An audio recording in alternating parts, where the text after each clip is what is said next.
오늘 뉴욕타임즈 일면을 보면 북한이 핵으로 한국을 공격하면 미국이 핵으로 북한을 공격한다라는 이번 한미 정상 간의 합의는 역으로 북한 핵의 존재를 인정하고 북이 핵 개발을 고도화해서 한국을 때릴 때까지 북핵 개발을 억제할 마땅한 대응책이 없다는 놀라운 인정이다. 영어로는 스트라이킹 어드미션이라는 표현을 쓴 그런 분석 기사를 일면에 실었습니다. 대한민국이 핵 공격을 받고 북한의 핵을 쓰는 것이 무슨 의미 있는 획기적인 정책이 되겠습니까? 핵 공격을 받고 나서 대한민국이 남아 있겠습니까? 중국 견제를 핵심으로 하는 미국의 인태 전략은 한미일 북중러의 진영 구도를 새롭게 창출해서 한편으로는 중국이 북한의 핵 개발을 억제할 동기를 줄이고 또 한편으로는 북한의 핵 개발을 가속화하는 공간을 열어주는 그런 의도치 않은 정치, 군사, 외교적 부작용이 있습니다. 인태 전략의 동맹 이익과 북핵 저지라는 대한민국 국가 이익 사이에는 이런 미묘한 상충과 맹점이 존재하는 것입니다.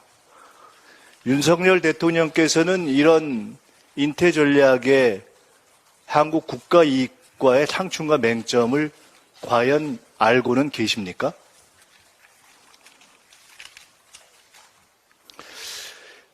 한국의 독자 핵개발론을 차단하고 공식적으로 그리고 한반도 핵 사용 권한을 미국의 단독 권한임을 다시 한번 재확인한 이번 한미 정상의 합의는 사실은 역대 진보 보수 모든 한국 정부가 추진해왔던 확장 억제 전략에 비해서 획기성, 종합성, 실효성 모든 면에서 큰 진전이 없습니다.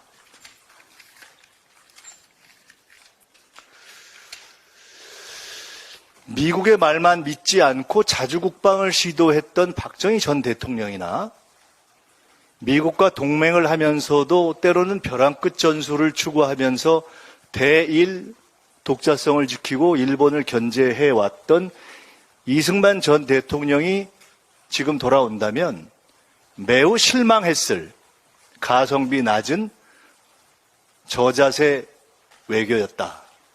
이렇게 봅니다. 결국 한미 간의 동맹 이익을 존중하면서도 대한민국의 국가 이익을 지키는 몫은 민주당의 몫이 되었습니다. 민주당은 다음을 추진하겠습니다. 우선 이번에 불명료하게 남겨둔 우크라이나 군사 지원과 관련해서 분쟁 지역에 군사 지원을 할 경우에 국회의 동의를 얻어야 된다는 현재 민주당 김병주 의원이 당론에 입각해서 발의한 법을 신속하게 통과시키겠습니다. 두 번째로는 최근에 한미 그리고 북한 간의 군사적 긴장 관계 속에서 차단된 비상군사 연락선은 최소한도의 양측의 오판과 불의의 사태를 막기 위해서 조속히 재개통돼야 한다. 그를 위한 노력을 한미 양측이 해야 한다는 점을 촉구해 가겠습니다.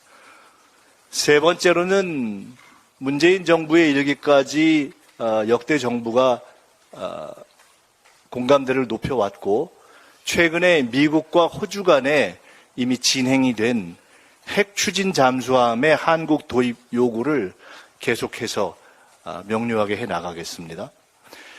네 번째로는 미국 각종 공문서에 독도를 명확하게 표기하는 등 미국이 한미일 관계의 정상화를 요구한다면 의당 미국 입장에서 해야 할 일본의 역사 왜곡 시정에 대한 미국의 협력을 요구해 가겠습니다.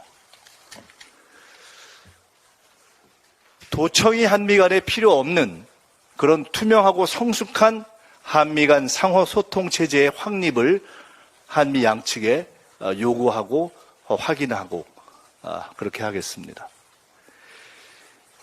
윤 대통령의 미숙한 우크라이나 발언 때문에 직격탄을 맞은 기업들의 이익도 보호되어야 하기 때문에 러시아 진출 한국 기업들과의 간담회를 포함해서 러시아 진출 한국 기업들이 피해를 보지 않도록 하는 각종 노력을 하겠습니다.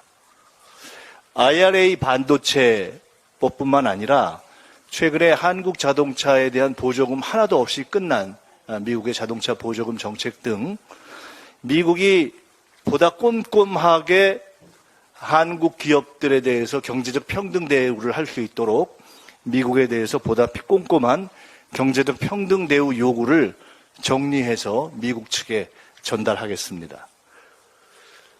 이상을 위해서 필요하다면 민주당이 독자로 방미단을 보낼 것을 당 지도부에 건의하겠습니다. 전 세계 최대 강국 미국과의 외교는 첫째 법치주의, 둘째 합리주의, 셋째 세계 평화라는 가치 외교, 넷째 당당함, 이 네 가지로 하는 것입니다. 민주당이 김대중 대통령 이래 김대중, 노무현, 문재인에 이르기까지 미국의 존중까지 받으면서 세계에서의 외교의 위상을 높여왔던 그 전통을 이어나가겠습니다. 조금 다른 얘기입니다. 대통령 배우자에 대한 국민의 관심이 계속 높아지고 있습니다. 최근에도 넷플릭스 보고권도 그렇고 최근 방미에서의 사진을 보아도 그러한 현상은 계속되고 있고 최근에는 심평 변호사의 거의 건비 어천가 수준의 대통령 최고 정치자산 발언까지 나왔습니다. 이런 문제를 더 이상 그냥 시중에 논거리로 놔두는 것보다는 정상적인 국정의 시스템 속에서 다뤄나가는 것이 좋다 이렇게 봅니다. 그런 점에서 민주당은 용산 이전 과정에서 문제가 됐던 그런 여러 가지 이전, 운영, 보안 문제를 처리할 수 있는 대통령 집무실법, 그리고 천공 방문 시비로 문제가 됐던 그런 의혹을 근원적으로 차단할 수 있는 대통령 관저법, 그 다음에 운영의 효율성을 높일 수 있는 대통령 비서실법과 함께 적절한 역할과 지원 시스템을 공적으로 안정화시키는 대통령 배우자법에 대통령 사법을 곧 성안해서 발의하겠습니다. 대통령 배우자의 적절한 활동이 어느 선인가에 대해서 국민의 공론에 붙여서 국민적 합의를 만들어 가겠습니다. 그것이 국민과 대통령, 배우자 모두를 위해서 좋을 것이라고 보고 있습니다.